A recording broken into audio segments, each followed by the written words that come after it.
အားလုံးပဲမင်္ဂလာပါဗျာ Sky Catcher Channel လေးကနေပြီးတော့ပြန်လည်ကြိုဆိုလိုက်ပါတယ်ဗျာဒီနေ့မှာတော့2025ခုနှစ်မှာ Honda ကနေပြီးတော့250ပြည့်နှစ်ပတ်လည်အထိမ်းအမှတ်ဆိုပြီးတော့ထုတ်လုပ်လိုက်တဲ့2025 Go Win နဲ့ Go Win 2အကြောင်းတွေအပြင်ကိုနောက်ထပ်ပြီးတော့အသစ်မိတ်ဆက်ထားတဲ့ဟာလေးတွေနဲ့ပြောပြပေးချင်ပါတယ်ဗျကျွန်တော် Sky Catcher page လေးကို subscribe လုပ်ပါသေးဆိုရှင်လည်း subscribe လုပ်ထားပေးဖို့တောင်းဆိုချင်ပါတယ်ဗျာ Honda ကသူရဲ့250ပြည့်50 anniversary version မှာဆိုလို့ရှိရင် Go Win ကိုအထူးအနေနဲ့ကိုမိတ်ဆက်ထားတာပဲဖြစ်ပါတယ်ဗျ Go Win မှာ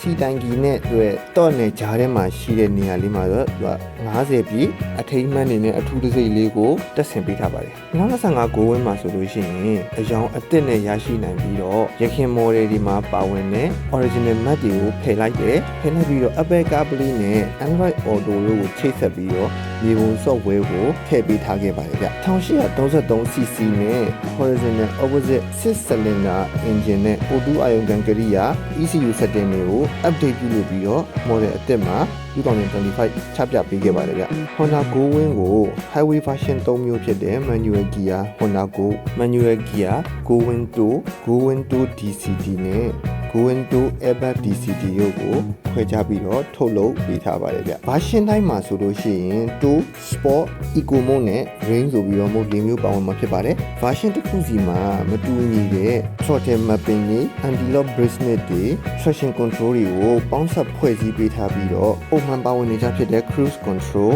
hay assist တို့လို standard function တွေကလည်းပါဝင်မှာပဲဖြစ်ပါတယ်ခုနလက်မဖြစ်တဲ့ TFT screen ကြီးက electronic setting တွေနဲ့ infotainment system တွေကိုကြည့်လို့ရအောင်လို့ကောင်းကိုပြသပေးထားပါတယ် tire pressure system တွေ heat grid တွေ heat seat တွေလည်းပါဝင်လာမှာပဲဖြစ်ပါတယ်ဗျ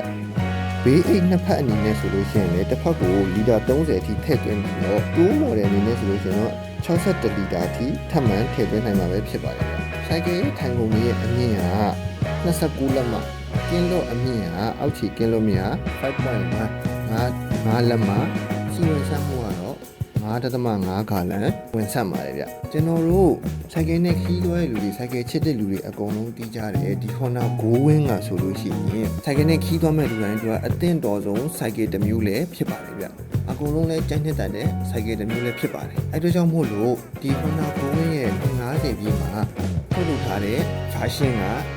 အရင် version အဟောင်းတွေနဲ့ဘာတွေပေါ်သွားမလဲဆိုတာကတော့ကျွန်တော်တို့ရောက်ရှိမှာပဲသိရမှာပဲဖြစ်ပါတယ်ဗျအရင် Honda Go Win စီးခဲ့မှုရဲ့အတွေ့အကြုံလေးများရှိတယ်ဆိုလို့ရှိရင်လည်းတို့ comment မှာချပြပေးလို့ရပါတယ်ဗျ28ရက်3လ2025ခုနှစ်ဇာကိုင်းငယ်လေးလှုပ်ခဲ့တဲ့အချိန်မှာတည်ဆုံခဲ့ရတဲ့မန္တလေးဇာကိုင်းကနိုင်ငံသူနိုင်ငံသားတွေအကုန်လုံးကိုဒီကနေပြီးတော့စိတ်မကောင်းဖြစ်ရပါတယ်ကောင်းရသူကတိရောက်ပါစီလို့ကောင်းရသူကတိရောက်နိုင်ပါစီလို့လည်းဆုတောင်းမြတ်တာပို့ထားလိုက်ပါတယ်ဗျဗီဒီယိုလေးကိုအဆုံးထိကြည့်ရှုရတဲ့ကျေးဇူးတင်ပါတယ်ဆိုင်ကယ်ကိုချစ်တဲ့ biker တိုင်း rider တိုင်းအနေကင်းမရှင်းနိုင်ကြပါစေလို့ဆုမွန်ကောင်းတောင်းပေးလိုက်ပါတယ်ဗျအားလုံးကျေးဇူးတင်ပါတယ်ဗျာ